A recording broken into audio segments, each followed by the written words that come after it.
Well, first of all, thank you all for having me here. My name is Jim, and I'm a commercial publisher. A little riff off of Kathleen's AA analogy earlier today. I can sometimes gauge the temperature of a room about commercial publishers by how many S's you put in the word publishers. So if it's commercial publishers,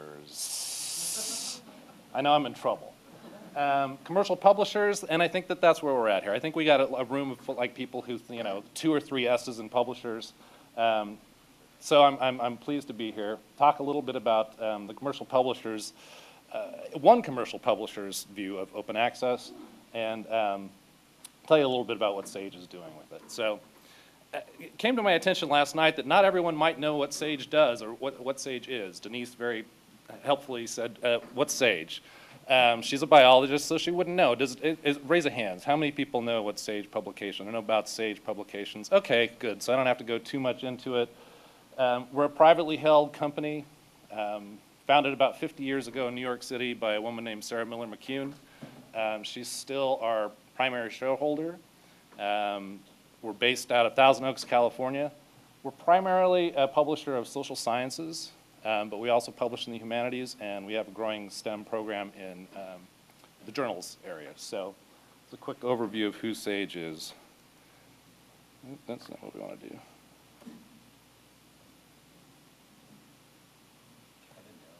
Yep, I'm trying the down arrow. Ah, there we go. So today I'm going to talk a little bit about SAGE Open, what it is, why we launched it, cover some of the challenges that we've faced, and what we see the future of OA is, at least at SAGE. I can't talk about the whole academic community, but SAGE Open, it's a broad-based social science and humanities journal. It's based on the PLOS One model, so we accept articles from across the social sciences and humanities. We first started accepting submissions almost 2.5 years ago, published our first article shortly after that in May of 2011. We've now had more than 2,000 submissions from all over the world, from probably at least one submission from everyone, an institution from, a submission from everyone whose institution is represented in this audience today. As of last week, when I put these slides together, we had published 230 articles. Can everyone hear me? I'm tall, so I might not be getting up to the microphone here. But I was a Y Camp counselor, so I project to the back. In 2012, we had 180, just over 180 full text downloads, 180,000 full text downloads. We had a little over 100 articles published in 2012. So that's a lot of full text downloads for not a lot of articles. It's on the Highwire platform. I don't know how many of you are familiar with the Highwire platform from Stanford University Libraries. All of SAGE's journals are on the Highwire platform. We publish roughly 700 journals. Which is about half of all the journals on the Highwire Press platform. So it's no different than any of our other journals in terms of we give it the same exposure on the Highwire platform, but there are some differences to it. It doesn't want to work that way. Here we go. This is the homepage of SAGE Open. If you were to look at, I move around too much. If you were to look at any other SAGE journal, it would look just like this, except we don't have current issue, and that's in the center well there would be a thing that says current issue. So what we have instead are current highlights. The reason for that is there are no issues. It's a continuous publication model. So that was something that we had to change a little bit when we introduced SAGE Open to the Highwire platform. And an interesting thing too is because it's an online-only journal, there is no actual cover of the journal. So what looks like a cover of a journal, we had to have something sit there because that's the way Highwire has set it up. So we had to create a cover of the journal even though you'll never see it in print. Otherwise, it's exactly the same. It's just as discoverable as all of our content on the Highwire platform. It gets the same treatment.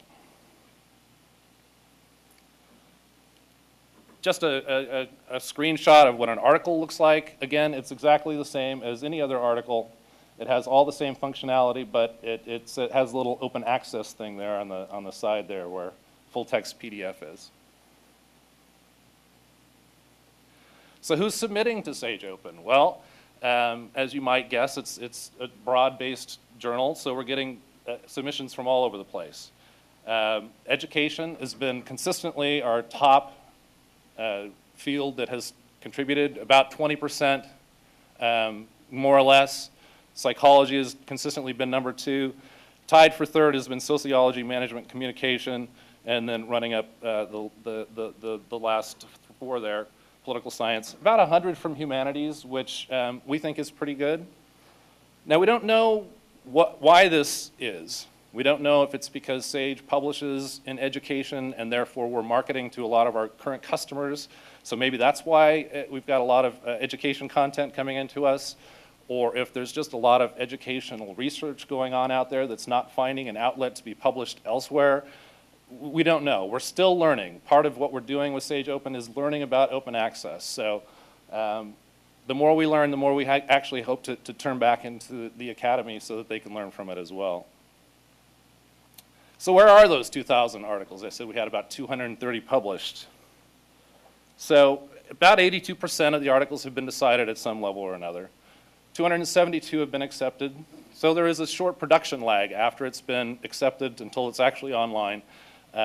So in a couple of weeks, that should be 272 rather than 230. 464 were rejected by AE after peer review. What's an AE? It's an article editor. So because Sage Open is so broad-based, it's impossible to have a single editor who knows everything about psychology and education and is an expert in the humanities and in sociology. So what happens when a manuscript comes into Sage Open, we have a managing editor who works at finding someone who will act as the editor for that article. So we take the editorship of the journal down to the article level.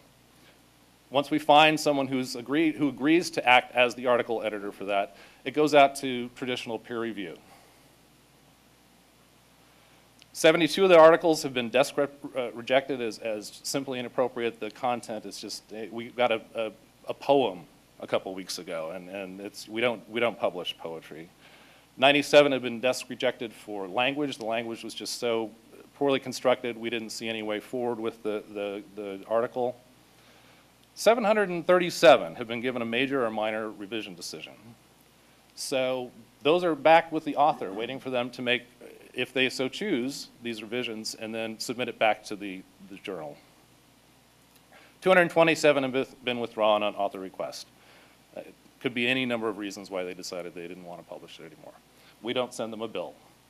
If they submit it to us, it is a submission. We don't have a submission fee.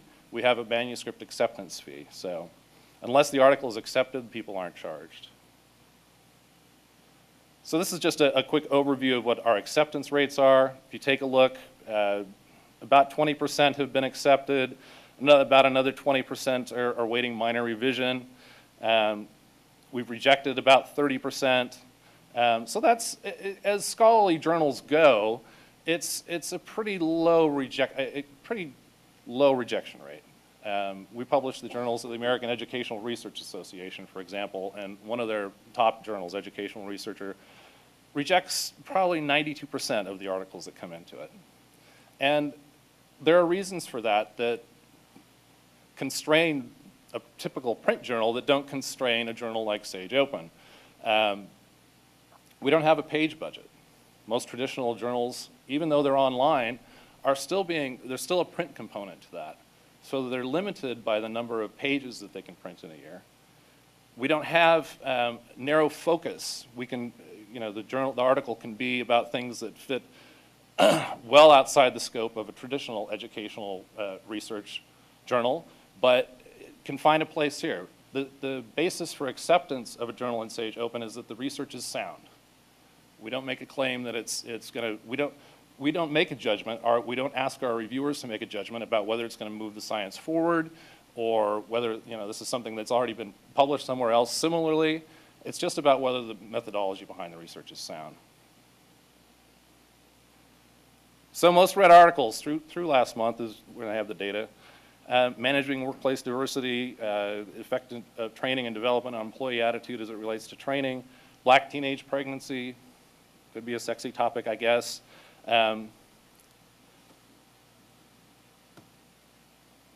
This is how many times each of those articles has been read. Now, typical scholarly journal would be lucky to have, using Jeffrey's example earlier, if they published 40 articles in a year, they'd be lucky to have 21,000 full-text downloads for the entire year. I think that's safe to say, for a lot of scholarly journals. Not all, of course. But this one article has had almost, by now it's had more than 21,000 readers in a little less than a year. So the idea that the research is getting out there more is we're finding that to be true. Now, whether it's getting, and who's reading it, we're not sure. We're not exactly sure. And there's a question about that for the scholarly community is like, are these articles being read by people who are my peers? And if you look at the citations for these articles, the first one has been cited twice now. The second one has not been cited yet anywhere. The third one has been cited 3 times. So there are readers who are using it and then forwarding the research on to the next level of their scholarly communication process. We do a survey every time that an article is published in the SAGE journal. It's not just for SAGE Open, it's all of our journals. And we've had 64 respondents so far to our standard survey for SAGE Open. 73% said SAGE Open was their first choice, which I think that's a pretty high percentage. I don't know, it's pretty good, I think, that they actually came to SAGE Open first. 88% said the peer review comments were good or excellent. 73% said time to publication from acceptance was good or excellent. And we had comments, and these 3 comments sort of encompass many of the comments that we had through. The review process was a bit slow despite being an open journal. That's true. It was slower than we would hope it would be. But we're finding in the social sciences and humanities to a lesser degree that it's taking more time to find people who will act as an article editor, for example. We reach out to 5 to 7 people asking them if they'll do it before someone actually agrees to be the article editor. All that process takes time. And then in the social sciences too, there's the review process, which we're finding, we believe, takes a little bit longer than it does in STEM. Publication fees could have been reduced.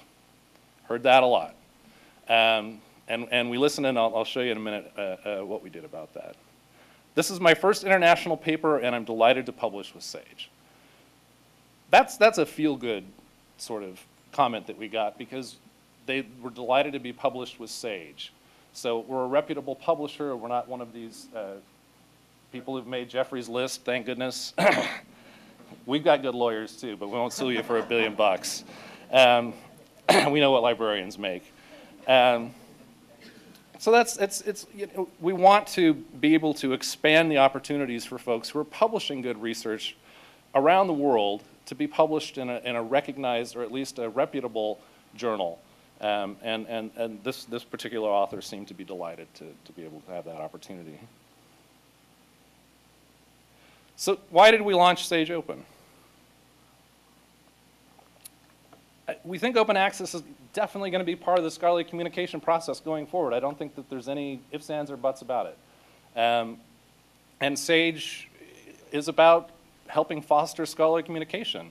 That's what publishers do, and we want to be a part of that process going forward. So we feel we have to be there in that landscape.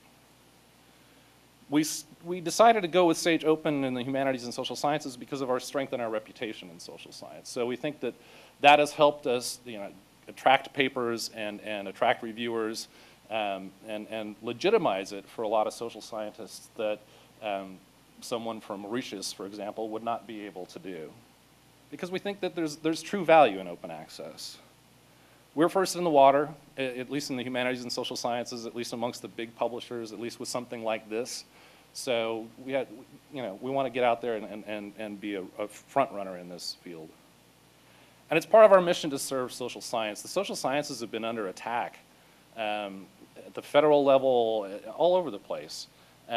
SAGE was founded on the strength of our social science publishing program, and we are at our core social scientists. And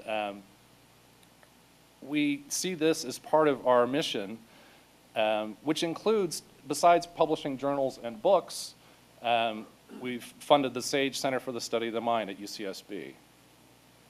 Sarah Miller McCune, who's our founder, publishes a magazine completely with her own money called Pacific Standard. It used to be Miller McCune Magazine, it's now Pacific Standard, whose goal is to take research and have talented journalists write about that research so that people get it, so it gets wider dissemination in a different form. And we see this as part of our service to social science too, that we're putting our brand behind it, we're putting our reputation behind it and saying this is important for the social sciences to embrace. So that's why we launched Sage Open. Challenges, boy. These are just 4 categories, I'll go through them one by one. Marketing. It's just the social scientists are less familiar with open access. I mean, the kind of emails we used to get back from people saying, don't spam us. What is this, pay to play? I mean, it's been an education process from the very beginning with folks. And we have more than 500,000 people in our email database, people who said, you know, we like you, Sage, we like what you do, you can send us emails. So we're educating. We feel part of our mission here is to educate. Jeffrey talked about spam from less reputable publishers. We're up against that too. We're aggressive with our email campaigns. We send maybe one every month and a half. Sometimes we give you 2 months off. But to a lot of people, that's spam. To me, it would be spam, but I'm not in charge of that part. People have concerns about the reputation of the journal and the peer review process. It's all new. It's a different peer review process, and academia is really slow to change. It's a big ship, and you know, changing course in mid-career for folks is not always a comfortable thing. Pricing and payment, we talked about earlier how the STEM folks have traditionally put money into their grants to fund figures or color charges or things like that, so they're used to that. The folks in the social sciences, not so much. They don't have that tradition, so, and their grants are typically not as big as the folks in STEM. So trying to figure out where that money comes from has also been a challenge. Editorial challenges, we hear this. We hear this all the time. Tenure committees don't count OA publications. Doesn't matter where it's from. Doesn't matter who the publisher is. OA, we're not counting it. We're at UCSD a couple weeks ago talking to a group of social scientists. Had lunch with them. Really nice folks, political scientists, media studies fellow. And 2-1, they said, my tenure committee won't accept an open access publication. That's a challenge that we have to try and overcome somehow, or the academy has to help overcome. The peer review process I described a little bit earlier, it's getting the folks to agree to peer review an open access journal because it's something they haven't heard of before, or they think open access is somehow less and they're not going to bother with it if it's not going to count toward their promotion or their tenure. Broad scope. And again, it's still less known in the social sciences. So challenges is the back office, technology. The continuous publication model, believe it or not, has been a challenge for Highwire. So they're fantastic partners. We've been partners with Highwire for, I think, more than 10 years. But they're a really big, great ship that is going in a certain direction, and publishing journals has been pretty much the same. Even when it went online, it just went online with the same sort of model.